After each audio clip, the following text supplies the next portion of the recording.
Bonjour à tous, bienvenue dans cette nouvelle vidéo de Blue Water Navy. Cette fois, nous allons nous lancer dans le premier scénario, à savoir le scénario The Boomer Bastion. Donc le Boomer Bastion, qu'est-ce que c'était? C'était un bastion des boomers. Donc les boomers, c'était le nom des sous-marins nucléaires lanceurs d'engins. Et bien, les Russes mettaient pendant la guerre froide, mettaient leurs sous-marins lanceurs d'engins généralement dans cette zone-là, au nord de la mer de Barents. Et ça leur permettait, en cas d'attaque nucléaire, d'avoir des sous-marins toujours prêts à lancer des missiles nucléaires contre les États-Unis ou l'Europe. Voilà.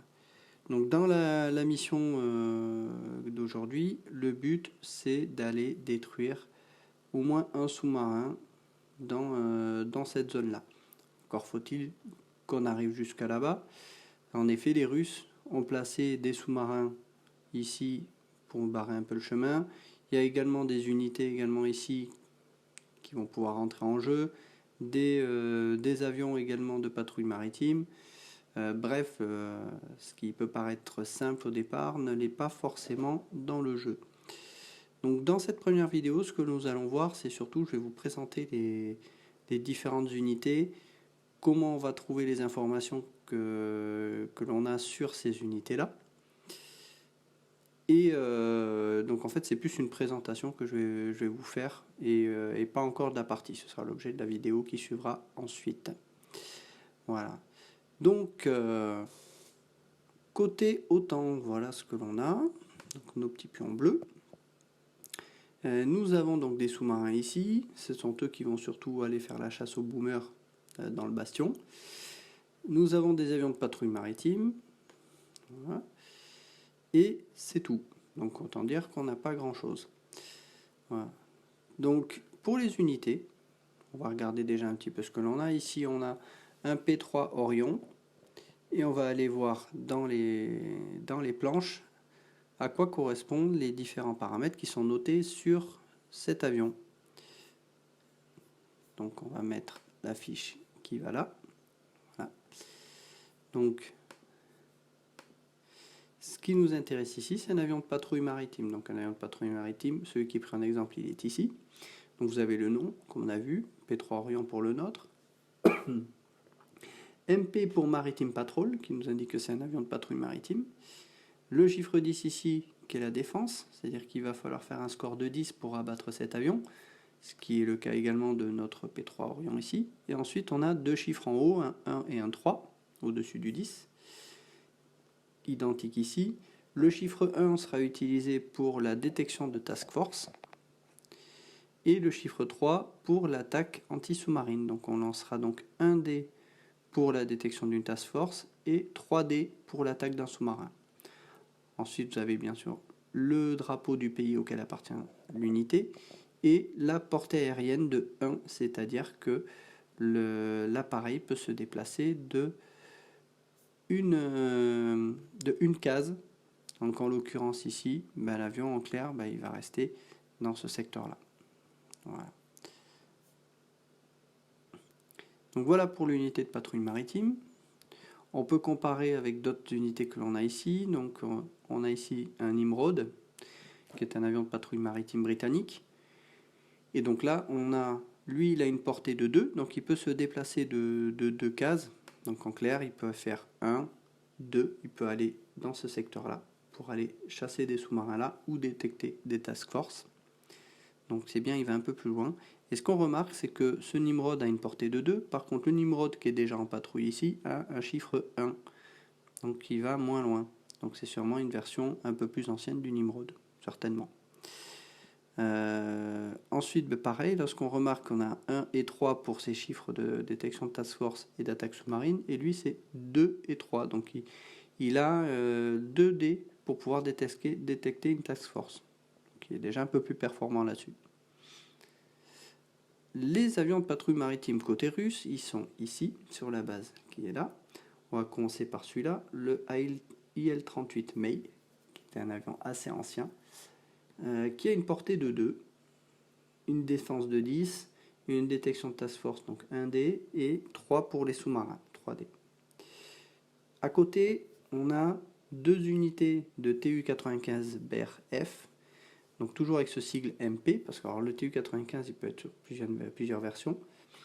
Là c'est une version de patrouille maritime, on a une portée de 3, donc on voit qu'il va relativement loin, ce qui est intéressant, une défense de 10, et puis 1 et 3 pour la détection de task force et l'attaque anti-sous-marine.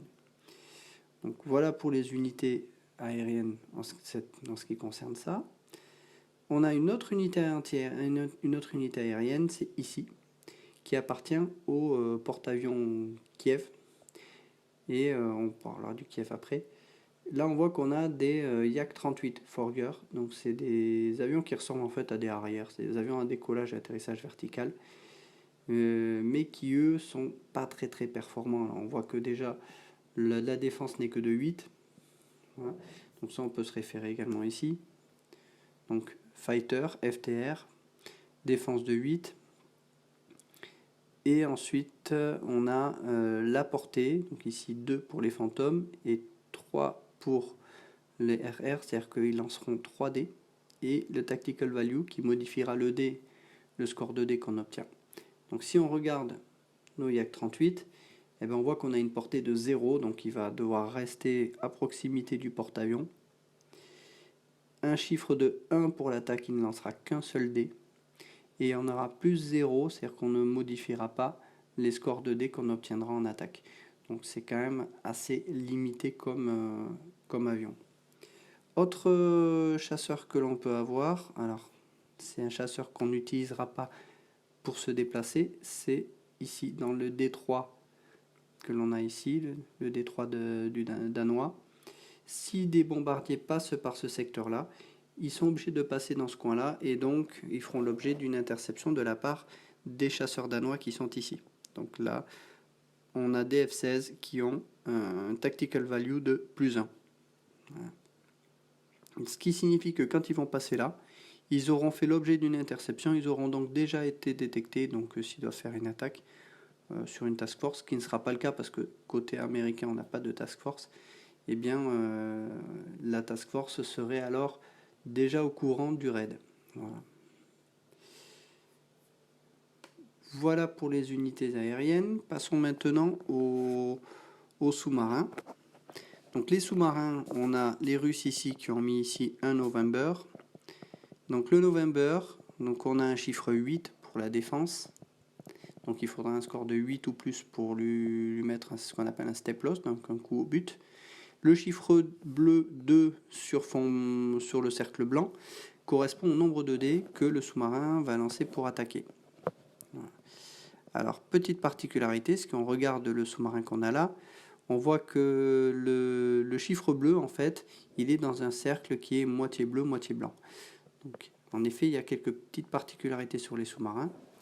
Lorsque vous avez un sous-marin qui a un chiffre bleu sur fond blanc, comme on a ici, avec le Churchill, cela signifie que vous lancerez 3 dés, donc ici, que ce soit pour une attaque contre un sous-marin, mais également contre un navire de surface. Par contre, si on prend le cas ici, on a un chiffre 1 sur fond bleu et un chiffre 2 sur fond blanc, ben le chiffre sur fond bleu correspondra à l'anti-sous-marin. Donc on lancera ici 1 dé contre le sous-marin ennemi et 2 dés contre un navire de surface. Ce qui est justement le cas du Coben, ben on voit qu'on a 2 dés contre les sous-marins et 3 dés pour une attaque contre un navire de surface. Voilà. Donc il y a des petites différences là-dessus. Il ne faut pas hésiter à se référer à la planche qui est ici dès que vous avez un doute sur ce qu'il y a dessus. Voilà. C'est ce qu'on va faire là pour que je vous présente dans la vidéo. Autre chose, ici on a donc un alpha. Le alpha, cette fois, on remarque que son chiffre de défense, c'est un 9 sur un cercle blanc. Le cercle blanc, en fait, ça va indiquer, comme on le voit ici, une capacité d'évasive, une capacité de défense. C'est-à-dire que si le sous-marin subit un coup au but, il va avoir la possibilité d'annuler ce coup au but en faisant un score de 6 ou plus. Voilà. Donc ce qui est une capacité intéressante. Donc ça, vous allez le retrouver sur des navires de dernière génération, ici comme le Los Angeles, mais également sur les Alpha.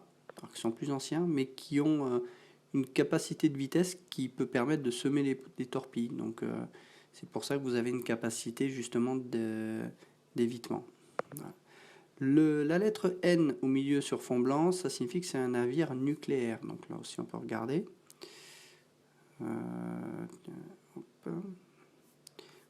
En dessous. Ah non, non magnétique, je me suis trompé.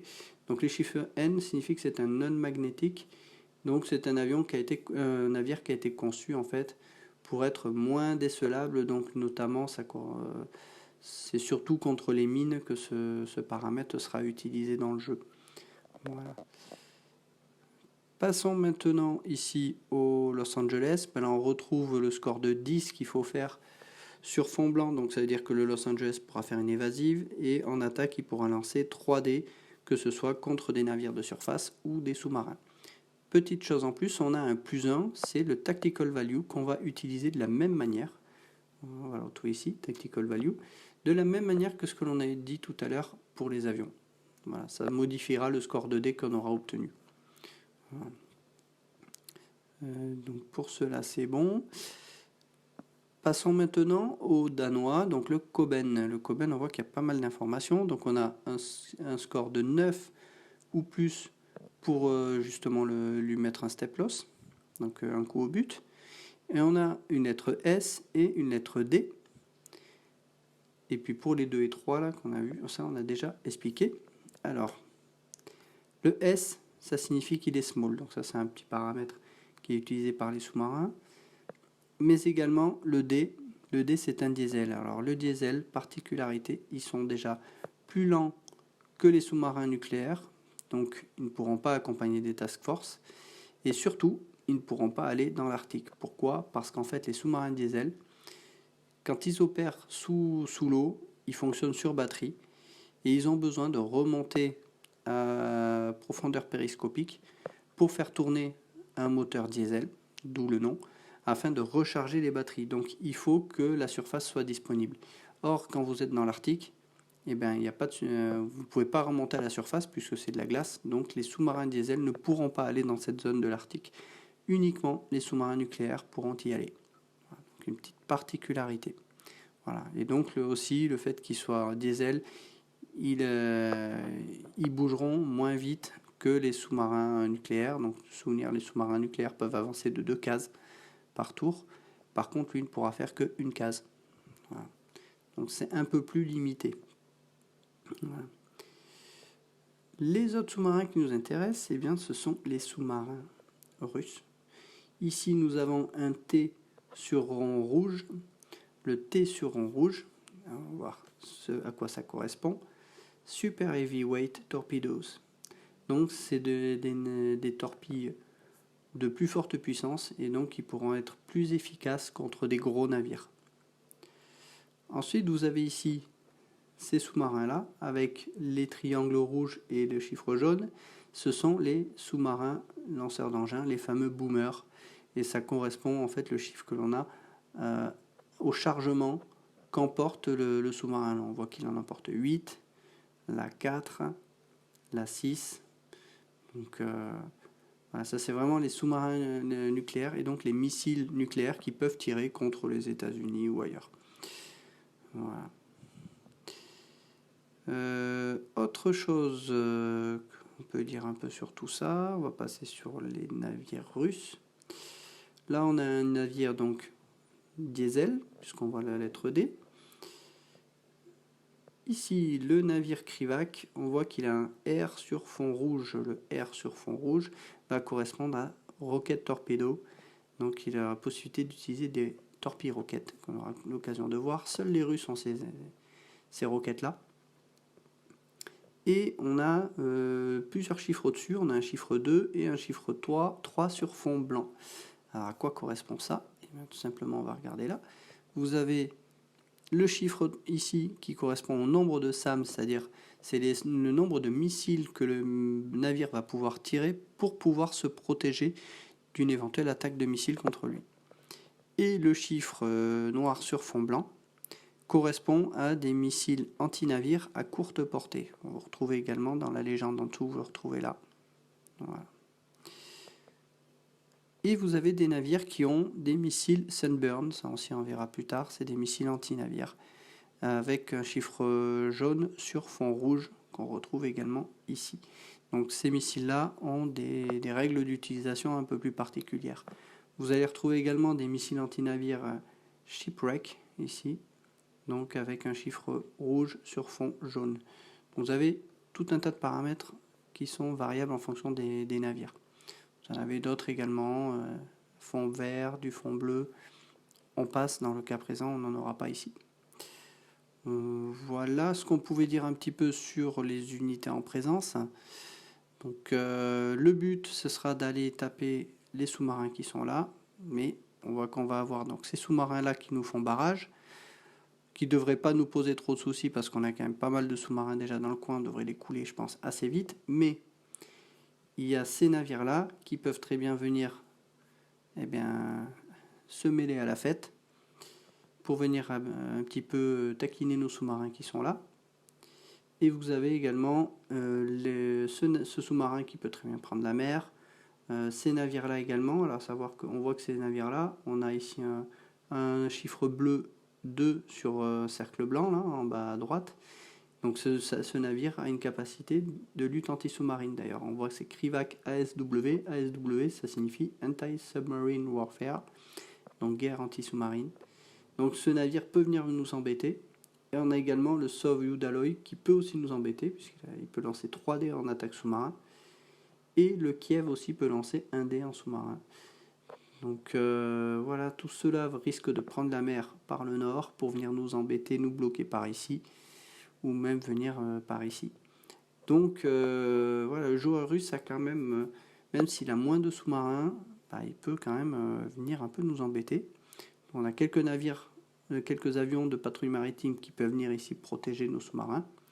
Alors ce qui peut être intéressant de faire, c'est de mettre un avion de patrouille maritime ici, en patrouille, donc on patrol. Et donc dès qu'on a un navire sous-marin qui arrive ici, on pourra directement l'attaquer. Voilà. Pareil, si on a une task force qui arrive, on pourra tout de suite la détecter. Mais, enfin du moins essayer de la détecter en fonction du score de dés. Donc il y a des possibilités justement de bloquer un peu les attaques. Voilà.